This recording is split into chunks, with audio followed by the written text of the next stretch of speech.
good evening, and welcome to Tea Time.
Everybody, welcome to Tea Time. That's right, it's Monday, February 28th, the last Monday of the month. Can you believe it? Holy cannoli, tomorrow is March 1st. I'm going to talk about my weekend real quick and get to my guests.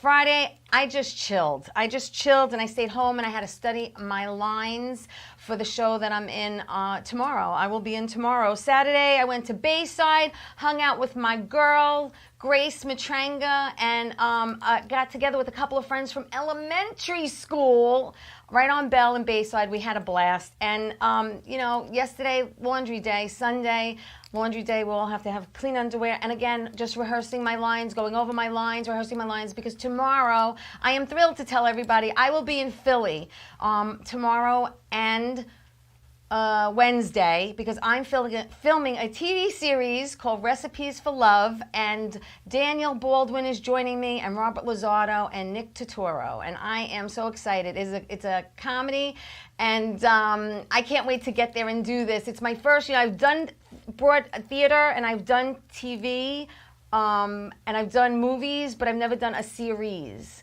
So it's kind of cool, because I'm in a couple of episodes, and I hope they bring me back for season 2. Let's see what happens, people. Let me get to my guest, because this is going to go fast. He is an actor, he's a writer, he's a producer, and he's my friend. And I've known Ray for a long time. Ray Negron is with me. Hi, honey. Good to see you. Good to see you, too. Wow, you're seeing less of me today, aren't you? Where's the other half?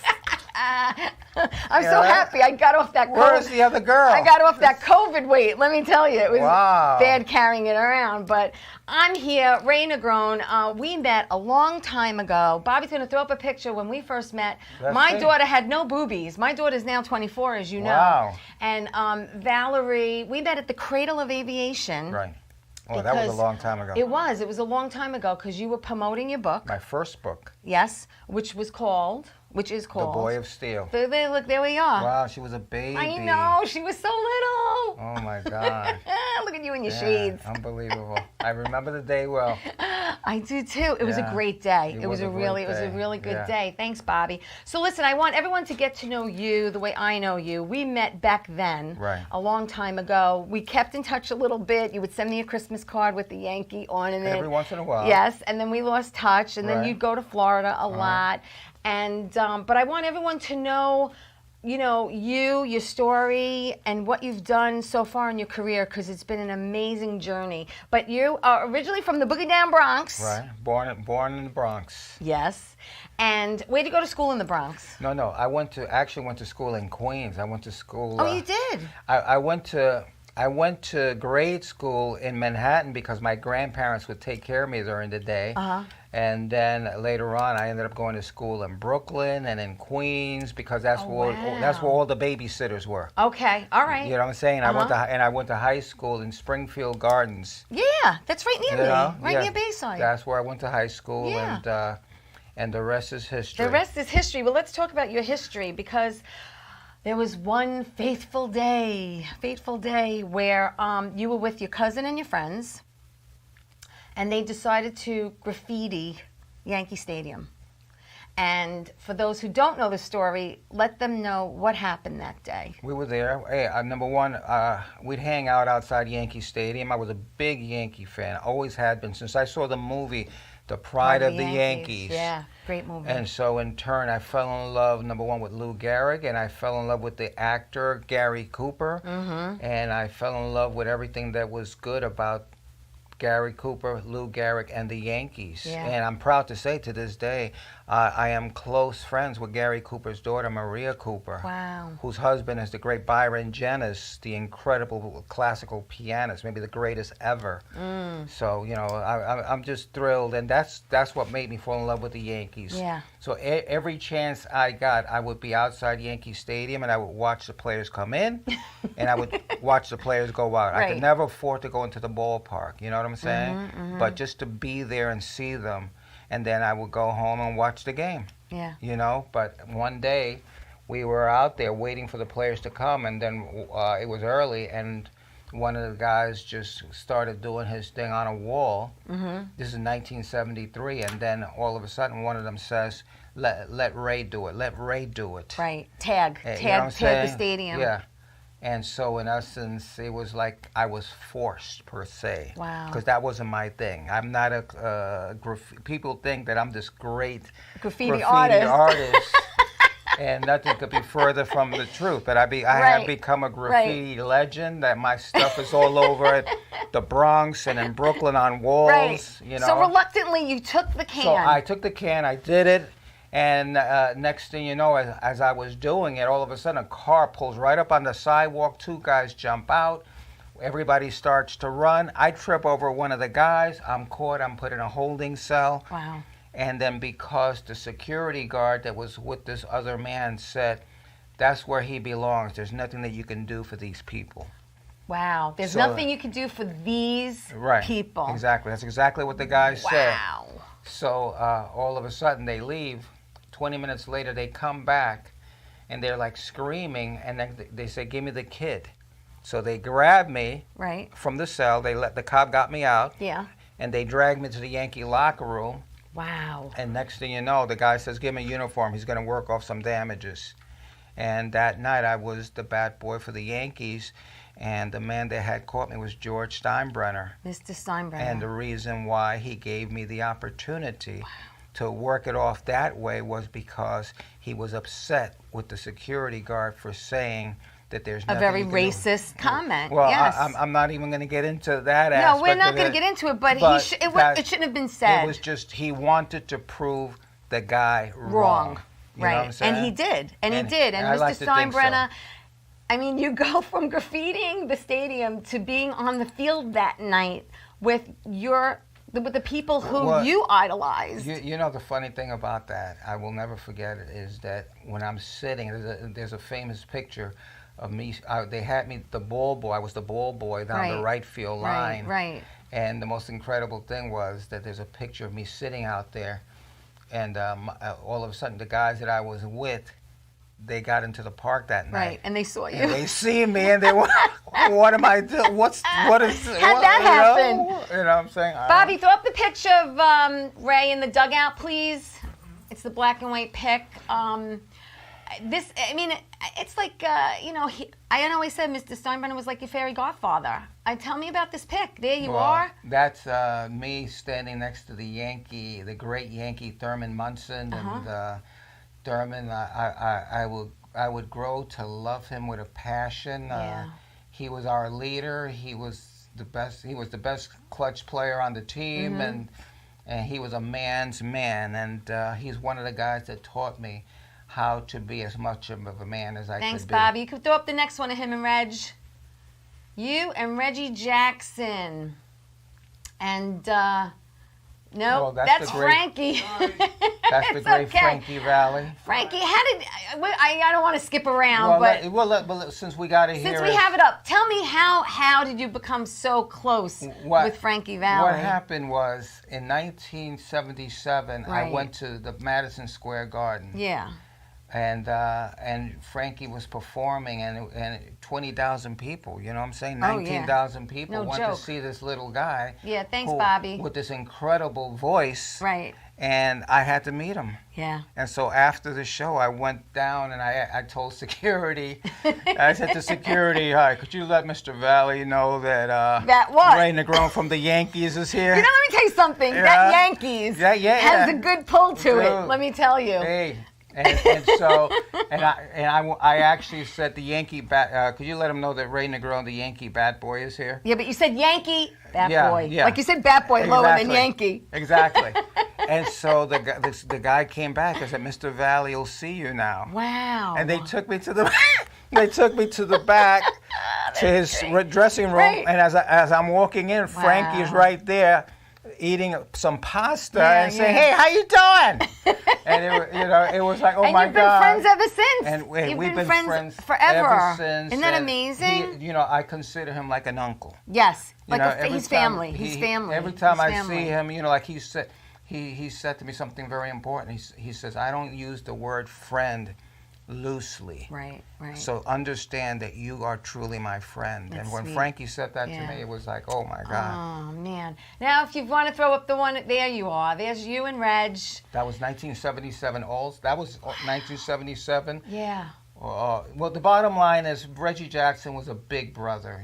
Reggie Jackson taught me also how to grow up and do the right thing. And Reggie was special, and Reggie fought for me, just like Thurman did. And those guys were my big brothers. And you were also a mediator between Reggie and Billy Martin. Well, I actually initially it was Reggie and Thurman, because Reggie had made a statement when he first got there that he was the straw that stirs the drink, and Thurman could only stir it bad. That's what they said he said. Yeah. And so, because I saw how things were going, and I loved Thurman, and I got to love Reggie, and so one day I went to Reggie and I said, "Reggie, Thurman wants to have dinner with us." We were in Detroit. I said, "Reggie, Thurman wants to have dinner with us." Like a peace meeting. And then I went to Thurman. I said, "Reggie wants to have dinner with us." And thinking that it wouldn't come back to bite me in the anus. In the behind, Okay, and so in essence, when we got to dinner, Reggie goes, "Well, Ray said that you want to," and what? Ray told me that. Oh God, here we go. Yeah. You played matchmaker. But after and that peacemaker. dinner, after that dinner, they became really close friends, and I was proud. That not too long ago, Reggie was doing a show with Bob Costas, and when Bob Costas says, "Do you regret the fact that you weren't friends with Thurman?" and Reggie says, "Well, Bob, what are you talking about?" Yeah, that's a misconception. Ray Negron put us together. Yeah. And the fact that he said that on national TV was like, forget about it. That's sweet. That's nice. It was sweet. Wow. Well, I'm going to take my first commercial break. What? So, yes, you're going to stay there. You're going to stay there. Everyone stay where you are. We'll be back. Gotta pay the bills. We'll be right back.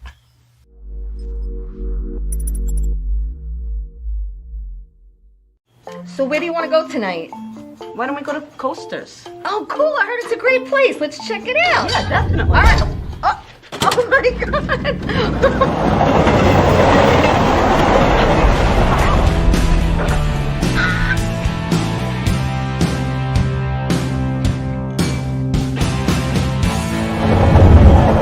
Coasters Tavern is located at 487 New Bridge Road in East Meadow. Their number's 516-557-2222.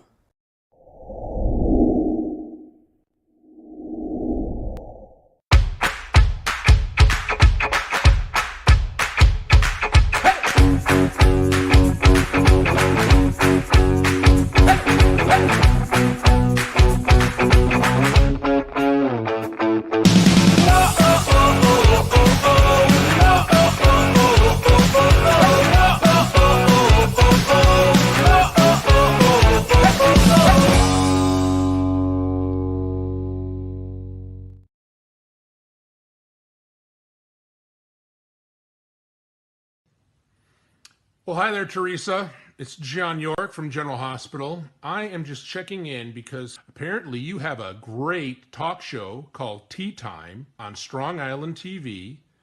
I want you to have continued great success and have a lot of fun. It sounds like you're having a lot of fun, and that's pretty much the key to everything, isn't it? So continued success. I'm proud of you. Have a great day, Teresa. Bye.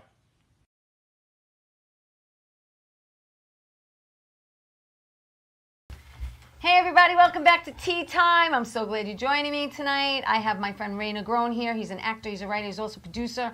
We're talking about how he ended up getting to be a bat boy for the Yankees, from going from graffitiing the stadium that day to being on the field that night, having an amazing career, working with these legends who you looked up to as you were coming up.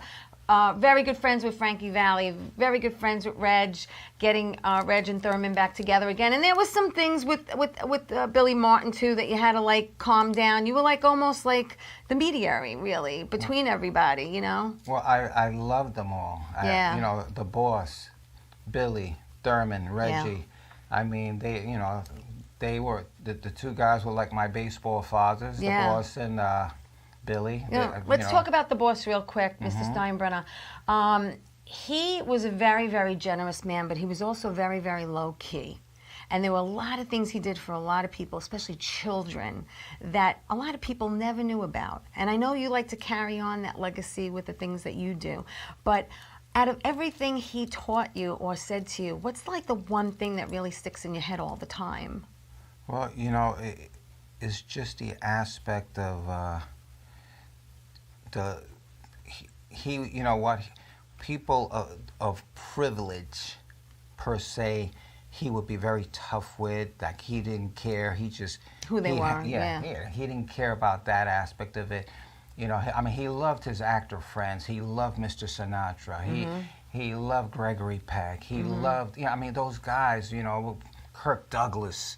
And he treated them like gold, you know what I'm saying? Whenever they went to visit him, he was like wonderful to them and all that. And they in turn were wonderful to him. They loved to like Jerry Lewis one day said to me, like when he knew that I was working for Mr. Steinbrenner, he says to me, "You better understand that you're working for a wonderful man." And when he said that to me, that was like hit me right here. Right, you know, right, that right. was beautiful. Yeah. You know, so he you know, listen, to me, he treated me like gold. He could be tough. Yes. He didn't take no crap. But at the same time, he treated me like he made me feel like I was somebody. Right, right. And like there were moments. I had a lot of very insecure moments because you got to remember, I'm someone I was given up for adoption by my father. You know, things to that effect. And he understood that, and he just wanted always to make me feel like I was like just somebody that belonged. Like a lot of times I felt like I didn't belong here, I didn't belong there, and I say, put your head up. Hey, a quick example. He was throwing a party for all of his college friends that went, and guys that went to Yale, Harvard, etc., Ivy League, and I'm in the middle of standing with all of these guys, so I'm embarrassed, I'm looking down, and he says to me, "Hey, put your head up, put your head up." And so I'm wondering, what the heck is this going on? And he goes, "Understand something," just like that, in front of all of his friends. Right. Yeah, he goes, "Some of these schmucks over here, they went to these great schools and all that, but remember, you went to the greatest university of all." And I'm saying, what is he talking about? And he goes, "You went to you graduated from the University of Steinbrenner, okay? And these guys could never do that." Well, the one rule that Mr. Steinbrenner had for you when he made you a bat boy, he told you in order to remain a bat boy, you had to get good grades in school. Right, and he was big on that. And as a matter of fact, he in 1979, him and Billy Martin actually made me go back to school. And so in turn, they paid for me to go to St. John's. You know, I didn't make it. See, that's something I never knew. You know? That's so cool. Yeah, I didn't make it through the semester because I just wasn't into school and all that kind of stuff, which was another big fight. Yeah, But, it's not for everybody. Yeah, it wasn't for. Listen, like he said, I was going to the University of Steinbrenner. And you know what? That is priceless. But let me just say this about George Steinbrenner. I never called him George. The third. You know, but the one thing about him was, like, one day I said to him, "Thank you for saving my life." Yeah. And he said, "I didn't save your life." He said, "The day I looked into your eyes, I knew your story was already told." Wow. And he said, all I expect of you," he said, you want to pay me back?" I said, "Yes, I do." Yeah. And he says, then just take care of the kids that are coming behind you. Take care of those kids. And that's what you do. Throw up that picture with those kids because, Ray, that's your passion. Your passion is kids. Bobby's going to put up that picture. Right, Bobby? Any day, Bobby. The one with all the kids. He'll put it up. But in the meantime, you go out there, you talk to kids, you read them your book, you educate them, and there you are. You're in front of a whole ton of kids. You're all over the place with kids and talking to them and letting them know that they can be anything they want to be in life. In the movie The Pride of the Yankees. Thank you. In the movie The Pride of the Yankees, Lou Gehrig would say, "You can do anything if you try hard enough." Yeah. And then years later, I would hear Mr. Steinbrenner say the same thing, and it's something that stays right here. And let me just say to you that every morning when I wake up, it's like the boss is right there. I see the boss. I spiritually see the boss, and I see him say, "What are you going to do today? Who are you going to help today? Let's go. You've been in bed too long already. Get up!" And I get up and I start, and I run as fast as I can to wherever I need to go. Well, because he put the ball in motion, but you kept it there. Well, I feel... You know what I'm saying? You know what? Remember something. In my house, there were 6 boys. Yeah.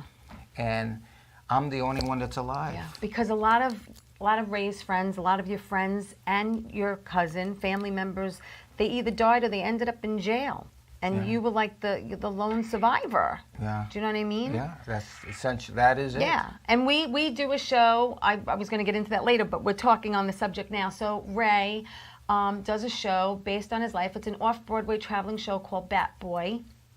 We call it a Yankee Miracle because it is. And it's basically, we go around, I play his Aunt Olga in the first half of the show, and I leave everyone crying. And in the second half, I come back with a blonde wig, and I play the marshmallow salesman's girlfriend. And I leave everyone, be nice, and I leave them laughing, which is sweet. And I've thanked you before, and I'm going to thank you in front of everybody. She plays a Mae West type of woman. for changing my life, because you're my fairy godfather. You came into my life and changed it in many ways. That. I didn't, but I appreciate and that. And I love, and you know that, we love giving back. It's a nonprofit. It's only because she's so talented. Oh. Okay? She is so talented. She's so good. So she doesn't understand that I'm the one that's getting over as a producer. Okay? But it's a nonprofit show, and the money could go to a gentleman with ALS. It could go to a little girl with cancer. Whatever show we do, it goes to someone in need. We have the people actually come after the show, and they collect a check from the show. Right. Wherever we are. And the last show that we did, there was a family in need. Yes. Out here in Long Island. People think that just because you're from Long Island that you can't be poor or We've can't helped be people hurting. in the Bronx. We've helped people But you know what I'm saying? But out here, they think everybody in Long Island is rich, and that couldn't be further from the truth. This is right. And there was a family in need, so we decided that the proceeds from that show would be given to that family. This woman and her daughter and her father that she was taking care of. That just a bad situation. He had ALS. I think he had ALS too. Yeah, I mean it's a labor of love. And as a matter of fact, Bobby's going to throw up that flyer because we're supposed to be doing BATBOY. Are we? In April at the Yogi Berra Museum. Look at that. Right? Well, looky here. Tuesday, April 5th at 7 p.m. at the Yogi Berra Museum in Jersey. Who's the heavyset guy? Thank you. That's the producer. Don't you know him? Oh, okay. That's Steve Vaccaro. Oh, well, I see the Batman thing. I thought it was Adam West. Thanks, Bobby. Yeah. So listen, over the years, you've been very blessed. And you actually got into the movie biz. And in 1983, you did Blue Skies with our friend Joey Gian, who actually was in BATBOY and played Thurman Munson. Yes. That was a fun film. How did that happen? Well, because you were in Florida for that, right? Well, what actually happened was that Reggie Jackson was doing, he became Mr. October. Yes. And he was doing all of these commercials, okay? And then one day, in August 16th of 1977, Elvis Presley died, and I loved Elvis. Oh, yeah. I was a big Elvis guy. Yep. And so I was really sad on August the 17th. Right. And Reggie comes in. I was answering his fan mail, and he said, "You're real quiet today. What's wrong?" And I told him that Elvis had died. And then he goes, "You think I'm like the Elvis Presley of baseball?" And I said, "No." And he said, "Why?" And I said, because whenever Elvis would do a movie, all of his guys worked in the movie. Oh my gosh. So he couldn't be outdone. He picked up the phone right away, called his agent, Matt Marola, and said, "Matt, what's my next commercial?" Yeah. And he says, you got a Volkswagen coming up. And so he says, "Get Ray Negron in that commercial." And that was my first commercial. That was it. Your and first from gig was a there, I went to commercial. Panasonic, Wow. Old Spice. I did a whole bunch of different commercials. Cool. See, there's something I didn't know. And you became... and then I got signed by Warner Brothers to be with Joey Gian and Andy Garcia in the film Blue Skies Again. And you actually met Priscilla Presley. How was that the day you met her? I was floating. I floated. I'm sure you did. I'm sorry that you don't have that picture because Priscilla was wonderful. I didn't send it to Bobby. There was so many to choose from, but there's a beautiful picture of you and her. Priscilla Presley was all of that and more. And a bag of chips, and more beautiful than stunning, just stunning. She was a knockout. I mean, you know, I wanted to take her to dinner right then and there, but I thought the spirit of Elvis would have knocked me on my booty. And then 1984, you did Cotton Club with your very good friend Richard Gere, who you've been friends with forever. Richard is wonderful. Richard Gere and Gregory Hines, the incredible dancer. God, I wanted to tap dance with that man so bad. You have no idea. But Richard, in 2014, because we're going to jump, you wrote a book. It was an animated, Henry and Me. And Richard, you had people obviously do the voices. Richard Gere was one of them. Louis Guzman, Cyndi Lauper, Paul Simon, Chaz Palminteri, another good friend of yours. And Danny Aiello. Throw up that picture of him and Chaz. We got a picture with you. There you are. The wonderful you and Chaz Palminteri. Yeah. Yeah. And people, he's all that and more. Thank you, Bobby. He's great. I love him. I'm hoping to get him on my show. You should, because he's wonderful. He really is. I love Chaz. Then in 1985, you did Slugger's Wife. And in 1997, you did Joe Torre, Curveballs Along the Way. That was with Paul Sorvino. Paul Sorvino, wonderful. And Robert Loggia. Yes. Two great actors. Yes. I have worked with some incredible actors. You have. And I have gotten to work with some incredible directors like Coppola, Francis Ford Coppola. Yes. Yeah. In the Cotton Club. In Cotton Club. He was incredible. Amazing. He was a dream. I'm the man, Academy Award winner for Godfather. Hello. What the hell am I doing with these people? And then in 2015, you did Walt Before Mickey. Walt Before Mickey, yes. And then let's talk about in 2019. 2019 now, you and I had that span where we weren't together, okay? We lost touch. And then you came up with, it's called Bottom of the Ninth. Right. You could watch it. It's still on now on Amazon. And Joe Magdanella's in it. His beautiful wife, Sofia Vergara. She fell in love with me, but I had to turn her down. Well, who can't? I mean, really? It's and then Michael Raspoli's in it, and Vincent Pastore. It's a great movie. Robert Bruzio. I had to throw Robert's name because he wrote it. Incredible. Yes. I was going to get to that. Right. Okay. Robert Bruzio and Raymond Di Filetta directed it. And he also directed Creed, Creed 2, and Rocky Balboa. Right. On top of everything. Right. It was a great movie. You could still watch it now. Bottom of the Ninth. Check it out. I know we reconnected, and he's like, "Why couldn't we meet a year ago? I would have put you in the movie." And I was like, "Yeah, man, I would have played like Sophia's There was several parts that you could have played. There was several great parts. You know, they say you life. blew it. They say life is all about timing, Ray. You ran off with some goofball. I didn't listen to me. They say life is all about timing, and it wasn't my time. But now we work together, and we actually did a movie. We did a movie together during the pandemic. During the pandemic, we changed it to The Call. It's called The Call. Great. Right now, it's being edited. It's being worked on. She had a couple of nude scenes. I actually played the lead. I played the lead. I played the wife. Yes. And it's great. Ralph Bracco was in that. Right? Ralph Bracco's in it. I can't say what happened to you. Carmine. No, nothing happened to you. I don't know. No. We can't give anything away. We just had some of the cast members from BATBOY be in this movie, The Call. It was a good. Cute, low-budget And we're supposed to be film. working on another one with Ralph and Carmine. Right. Remember the stand-up one? Right. So we're going to return to that. And you know where we're going to return? We're going to return to another commercial. So stay right there. We'll be right back.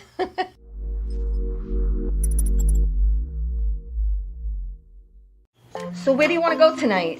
Why don't we go to Coasters? Oh, cool. I heard it's a great place. Let's check it out. Yeah, definitely. All right.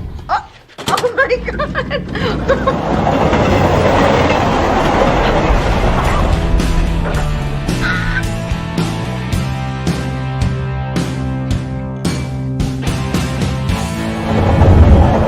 Coasters Tavern is located at 487 New Bridge Road in East Meadow. Their number's 516-557-2222.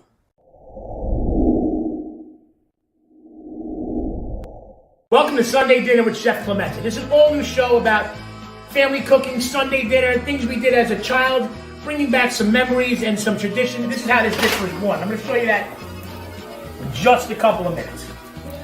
So, the trick with the meatballs too, when you fry them, you don't want to overcrowd the pan too much. To drizzle, not too much of olive oil right on top of that fish. So, a little flour, a little egg, cella luna, met somebody, everybody drink some wine. Everybody keep going. Pass them around, everybody eat a little bit. Come on, you gotta dance. Oh my God! Watch the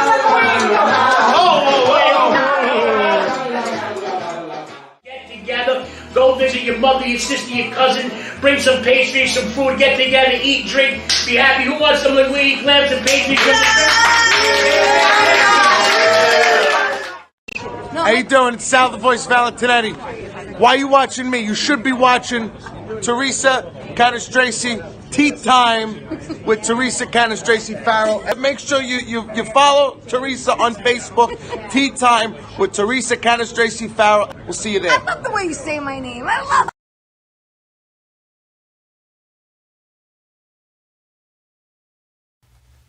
Hey everybody, welcome back to Tea Time. I'm so glad you're joining me. Thank you everyone for watching the show. Please like it, please share it. You could go to Facebook, Tea Time with Teresa. Go there, like it. I'm also on Instagram, teresa.c.farrell. Check me out there. And I want to thank John York from General Hospital, Sal the Voice Valentinetti, everyone who just loves on me and my show, because I'm so blessed to be doing this. And I forgot to make the announcement at the beginning of the show. Hello. Tonight is my 100th episode with Paradise Studios, Strong Island Television, and Raina Grown. My friend is my 100th guest. Thank you. And I'm so excited. It took me 100 shows to get on. I forgot. It took me 100 shows. Actually, you've been on Tea Time, but somewhere else. I don't remember. The first time, yeah. All right, so real quick, again, Ray, you've met a lot of people over the years, a lot of people. So we're just going to go through some of them. Sophia Loren, Joe Namath, Little Richard, again, Priscilla Presley, Tony Danza, who you've known forever, Tony Orlando, who's amazing. Amazing. I love you, Tony. And again, Frankie Valli, who you're very, very good friends Frankie. with, and Richie Gia, and the list goes on Richard, and on and on I love and you on too. and on. But again, other than publishing, you've published 4 children's books. The Boy of Steel is when we met at the Cradle of Aviation. It was number 2 on the New York Times bestseller list, and it is currently displayed at the National Baseball Hall of Fame in Cooperstown. How amazing is that? Also, One Last Time, Goodbye to Yankee Stadium, reached number 1 on Amazon's bestseller list. In 2012, you published your memoir. Here it is, Yankee Miracle, Life with the Boss. Okay, And the Bronx Bombers. And the Bronx Bombers, okay? And this is available. We're going to talk about where everyone can follow you, watch you towards the end of the show. But this is an amazing book. It's an amazing read. And some people have actually bought the rights to this to try to make, They like to do the movie, the do play, movies, stuff play. like that. It's in, they're trying to put it all together. I guess they've written Well, talking about movies and play, Bobby's going to run this video because there's a documentary. Wait a second, Bobby. There's a documentary out there now that's being done by, where is it? Mama Something. Productions. It's called Tragedy to Triumph. Yeah, Tragedy BATBOY. and Triumph. BATBOY, Tragedy and Triumph. And you were the executive producer on it? Okay. And William O'Connell. William O'Connell is the William producer. yes, is the and the writer. Yes. Yes. He's the everything. So let's take a look.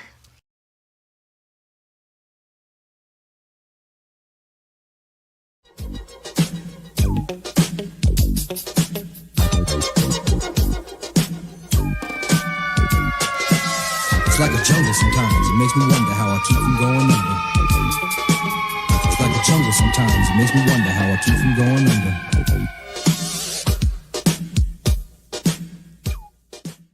In the South Bronx, there are countless dreamy kids who'd love to go to a game at Yankee Stadium. Many don't even own their own glove or bat. And most of them could never afford to go to a game in that stadium. This is a story that speaks to the soul of every kid living in inner city America searching for a mentor. Whether it's Chicago, Los Angeles, or the 1970s South Bronx, there are misdirected kids starving for guidance and struggling to understand their existence in what at times may seem like a hopeless, helpless world filled with broken promises and no place to turn. Oppression remains bell clear in cities across this country, with no relief in sight. And if you've ever felt bullied or made to feel like you're worthless instead of equal, this story might ring a specific emotion. Ray Negron is a guy you probably never heard of, who growing up evolved out of the rubble in what was once described as the war zone and unforgiving mean streets of New York City's South Bronx, which in this case was a place littered with crime, violence, and abandoned buildings marking the streets. You ever hear the saying, yo, you can't make this up? You know, it's that story. Ray became a juvenile delinquent. And of all the people in the world to collide with Ray's 48 years ago, it was a man you might least likely suspect.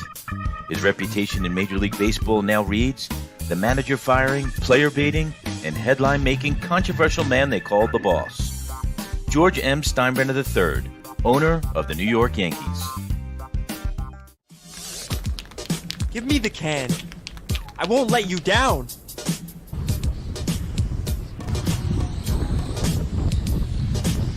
Broken glass everywhere. People pissing on the stage. You can't change these people, George. Can't take the smell, can't take the noise. Got no money to move out. I guess I got no choice. Rats in the front room, roaches in the back, junkies in the alley with the baseball bat.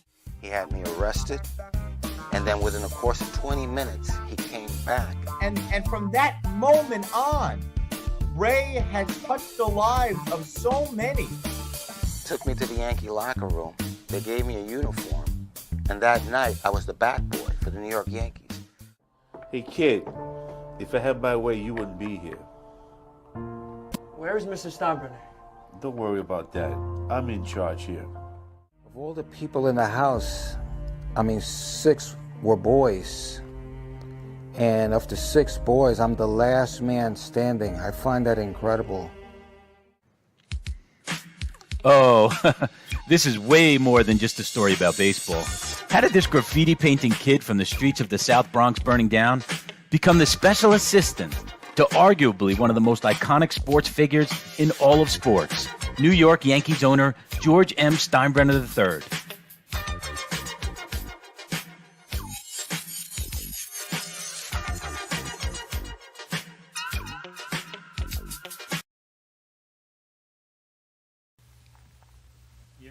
Amazing. So it's your doc, Tragedy and Triumph, executive producer and written by William O'Connell. And I can't wait. I can't wait to see the full-length version of it. I know they followed us around. The cameras followed us around when we were doing BATBOY and stuff. They interviewed your cousin and a bunch of people. And it was, I just can't wait to see the whole thing. How long do we have to wait for that? About another 11 years. Okay. And so did you ever think to yourself, if Mr. Steinbrenner didn't do what he did for you, where you'd be today? I think about that every day. Every time I see somebody getting incarcerated or anything like that, and I say to myself, would that have been me? And I used to say that to the boss, actually. And like I said, he always used to say, your story was told when I met you. Wow. You know? So yeah. Maybe. You know, they say that there are no accidents in life. That's what they say. Do you believe that? Well, that's what he always said, and you know, he was rarely wrong, so. So you're not going to question that? I'm not going to question the boss. No way, no how. Let's talk about that you were doing weekends for ESPN You were doing Impact Radio on 1050 AM. You did that for a while, didn't you? I did that for 3 years. I was on ESPN for 3 years, and I Mhm. had a lot of fun doing that. You know, like anything that I do is like a dream. You know, I mean, I do a movie, it's like a dream. I do radio, it's like a dream. I do Yeah. a TV show, it's like a dream. This is a dream. It is. You know what I'm saying? Like, what the hell am I doing here with Teresa Farrell? You know, and it's just great. And know? you write. We know you're I an mean, author. who am I to be writing books? But you've been You know? writing. You've been writing You a know? long time, and you actually do a weekly column for New York Sports and New York Sports Day. New York Sports Day and Newsmax and New York Tastemakers. New York Tastemakers, Yeah. which is John does. He owns that whole site, and he's John Rivera. You know, and I met him through the process of he lost his son to cancer, believe it or not, and just an incredible man. Christian Rivera Foundation, if you ever get a chance to check it out, the Christian Rivera Foundation. Okay. A lot of Hollywood is helping John since the day his son died. Yeah. Hollywood came out to stand behind John and lift him up, and even though you never get over the aspect of losing your child, John is there to try to help all children, all children dealing with cancer. Yeah. And John Thiessen's another good friend of John ours. Thiessen is incredible. Yeah. John Thiessen, another man of charity, who I go to every Christmas because there are so many kids throughout this city, especially the Bronx, who do not have Christmas. Right. And since I've known John, I say, John, please. And he says, you didn't have to say please, Yeah. Ray. The He's stuff's great. already in your car. He's and great. he fills up my car with toys. Yeah. And I take them and deliver them. Yeah. So it's a beautiful thing. I you know it warms my heart to give back. It just I rather give more than receive, like you. You know what I mean? It just. I've gotten my gift. I've gotten my gift. Yeah, You know, I have a great family. I have a terrific wife. You know, I have everything. And what more can I have? I have some wonderful, wonderful friends.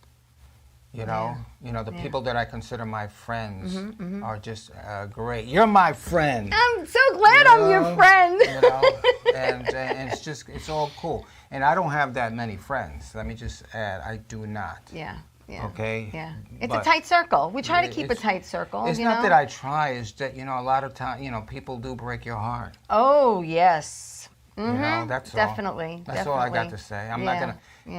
Let me not cry because I'm still here. So. Amen. You know. Amen. I wake up every day. I say, "Thank you, God, for giving me another day." You Yeah. know, we've all been through our trials and tribulations. You know, and we get through them.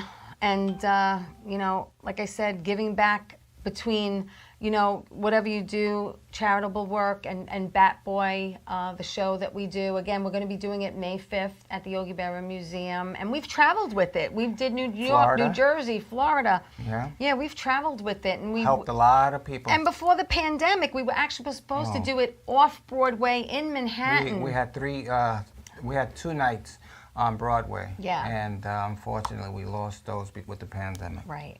So hopefully in the But future. we'll be back. We will Broadway. We're coming, baby. Yeah, we are. Hopefully in the future we'll Yes. definitely be back because BATBOY has to be on Broadway. BATBOY will always be around. It will. We're It will. superheroes looking to see who can we help next. It's true. It's so true. And I'm going to help next by taking my last break. So everyone stay Another where you are. commercial. Last one, Ray. Well, you must be loaded.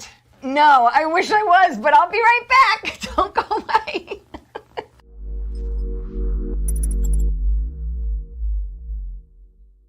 So where do you want to go tonight? Why don't we go to Coasters? Oh, cool. I heard it's a great place. Let's check it out. Yeah, definitely. All right. Oh my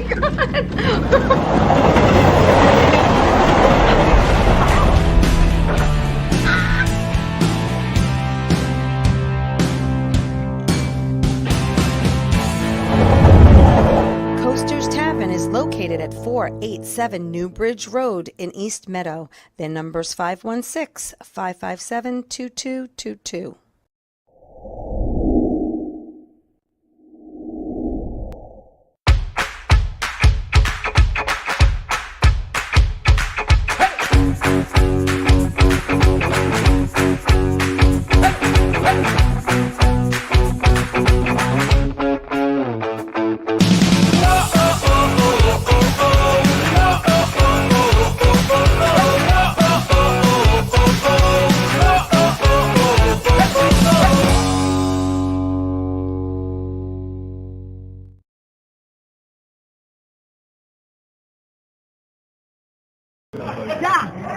Who's the best comedian you know? Teresa Farrell. And who's the best actress you know? Teresa Farrell. And who's the best cast member in BATBOY? Teresa Farrell. Who's got the best radio? Teresa Farrell. Stop. Who's your favorite Jimmy? Teresa Farrell. Who are you loving right now? Teresa Farrell. All right, Duck. I love you too, baby. Love you as always. Thank you.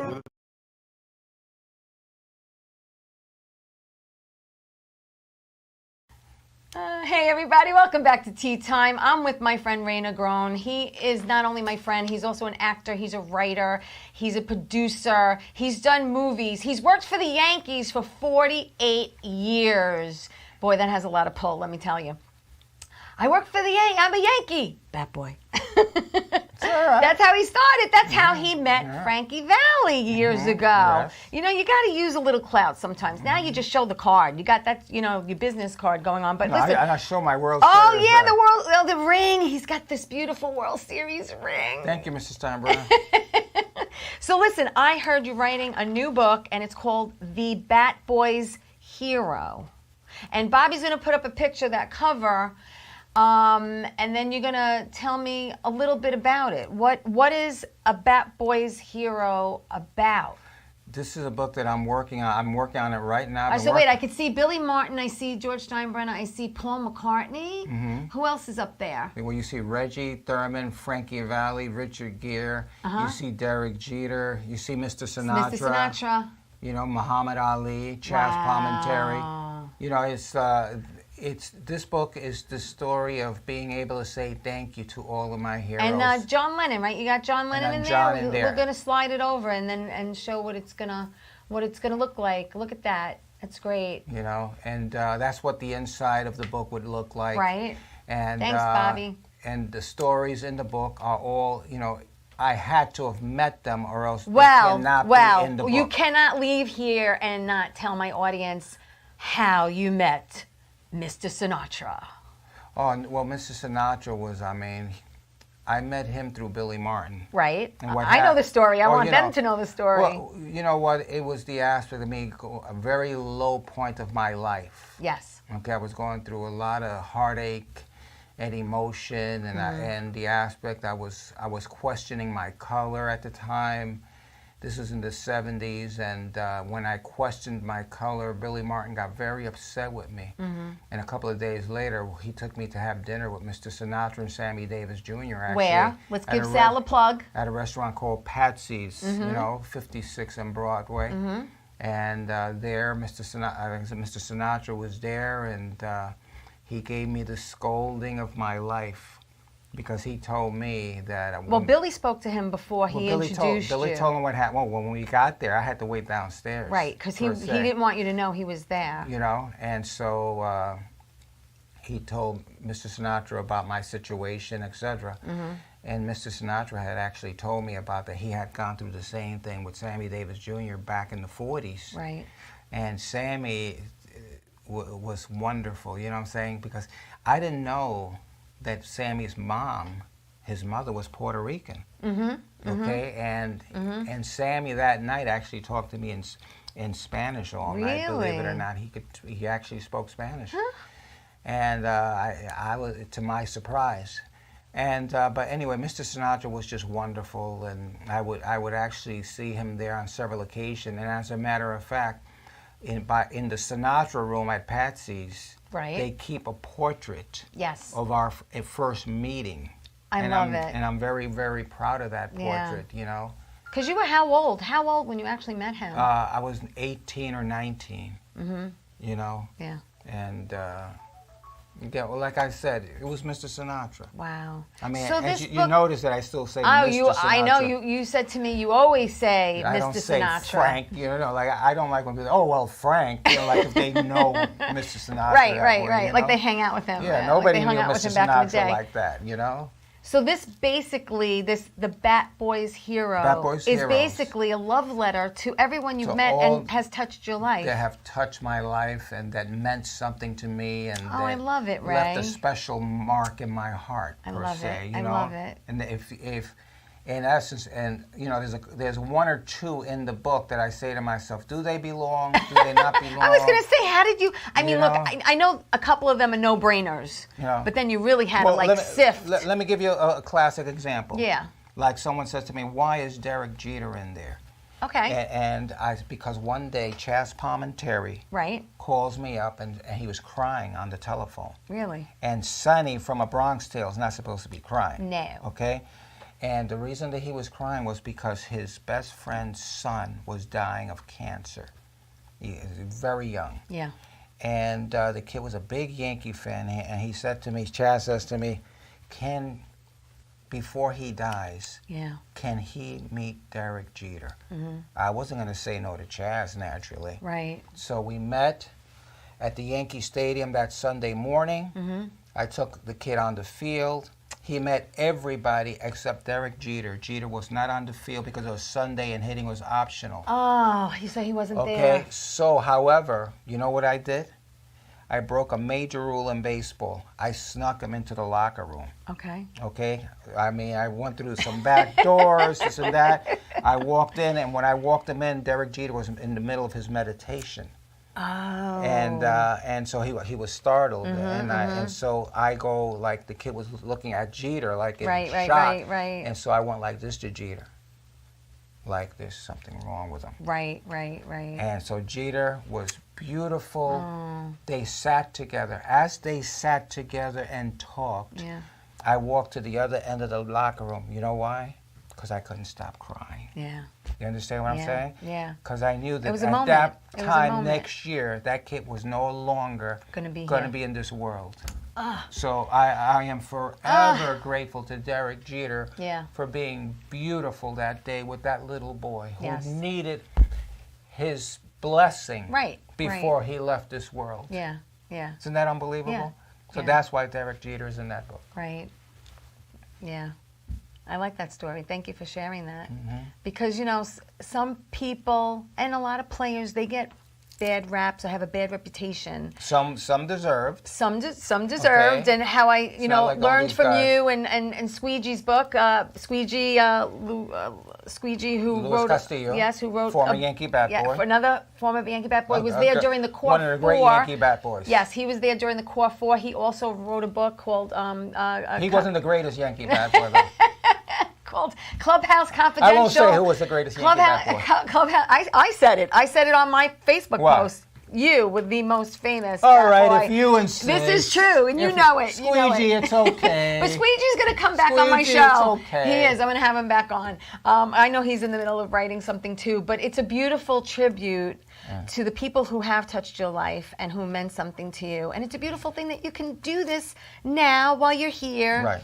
And they know that you touch them, and I'm they in such touched a you in hurry. such a way too. Teresa, I am in such a hurry because I know that our time here Is is so limited. Oh. Just like this show, our time is so limited. Yeah. And as a matter of fact, limited. We have 2 minutes left, and Yeah. before we have 2-minute warning. 2-minute warning. I want to there's say no 2-minute warning in baseball. No, there isn't. But I want to say that I want everyone to follow Ray on Instagram. Okay, it's Ray Negron Yanks. Okay, so go to Insta, follow him. You're going to know how to get his book. You're going to know when his new book, Bat Boy's Hero, is going to be coming out. You're going to be able to watch his documentary. That's where you go. Ray's he's on Facebook, but he's not on Facebook. Like he's on it, but he doesn't check it. He's an Instagram person because I know you're always posting on Insta. So again, it's Ray Negron Yanks. Go on Insta and follow it. We have like a minute and a half left. Is there anything you want to plug or say or do? I'm excited. I'm hoping that the baseball because lockout they're not. is over soon. You're not in Florida. Usually you're in Florida. I would have been there already, but I'm hoping that we get that over with. But then by the time we get over there, I got to get back to New York. I am actually doing a movie at the end of the month with Brooke Shields. Hello. Yes. Tell me about it. I don't know the name. I don't know what the title of the film is. I didn't write it down. I don't remember. That's awesome. But we're going to shoot it in Staten Island. Staten, Italy. Yes, and I'm also will be coaching a baseball team in the summer, a college baseball team, the ACBL, Atlantic Collegiate Baseball League. And I'm looking forward And really, to that. really quickly, I also Yes. want to say that 30 I seconds. had the honor of being there while Ray got inducted into the International Latino Hall of Fame. And you're also Ted Williams Hall of Fame for your I could speak. Humanitarian. Thank you. Efforts with children around the country. This man is a gem, and I am blessed. And the Fairy Hawks are coming. And I am blessed. Fairy Hawks baseball, independent baseball in Long Island. I mean Awesome. Staten Island. Staten Island. Fairy Hawks. I'm blessed. God put you in Thank my you. path. I love my you. friend. I love you. too. I love you too. And I hope we do some more We TV will. and magic making will do together. Everyone have a great weekend. A great week, I should say. Have a great week. Stay safe. Take care. See you next week, everybody. Ciao.